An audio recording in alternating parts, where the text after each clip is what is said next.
Welcome back to our Technology Now segment with VNet. I'm now joined with Matt Wortel of VelocityNet, joining us in studio to talk technology. Welcome to the new studio. What do you think? It's amazing.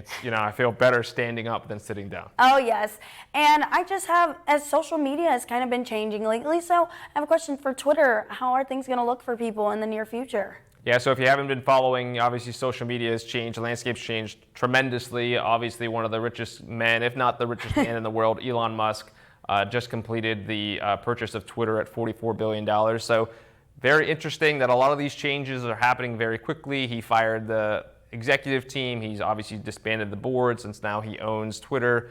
And he's suggesting a lot of things, and basically he now has made himself the Twitter complaint hotline operator is his official title on his Twitter handle. So he's getting feedback from a lot of folks on Twitter, and he's taking that feedback to heart. So he's talking about how to maybe change the revenue model for Twitter, charging people $8 a month to basically get the blue check mark that I know public officials or people in the media like you guys can get.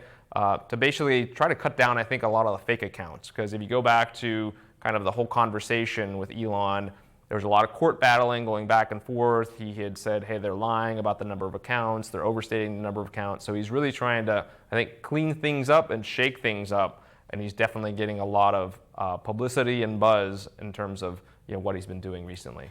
And a lot of people are concerned about paying the monthly fees. Do you think that that may sway him to change his mind or do something different on the app? No, I think right now he's toying with a lot of things. So if you're on Twitter and you're following Elon Musk, you kind of see his stream of consciousness. He's a very interesting person. Obviously, he's got a rocket company. He's got Tesla. Now he has Twitter.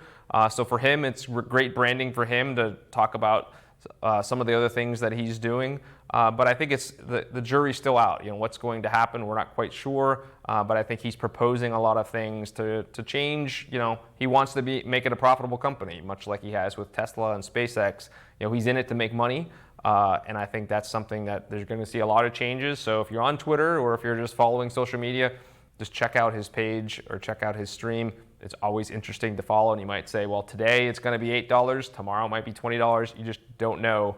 Because he's the owner, because he can do whatever he wants. Exactly, and I know on other social media platforms you don't have to pay, so it'll be interesting to see the shift if people move on or what they're going to do. Yeah, and absolutely. He's even talked about bringing back a former social media platform called Vimeo, which was owned by Twitter, which they closed, which would potentially compete with some of the other social media platforms that are out there. Well, thanks so much, Matt. If you want to check out more of our Technology Now segment, it'll also be on our 5:30 show with Eva and Ethan.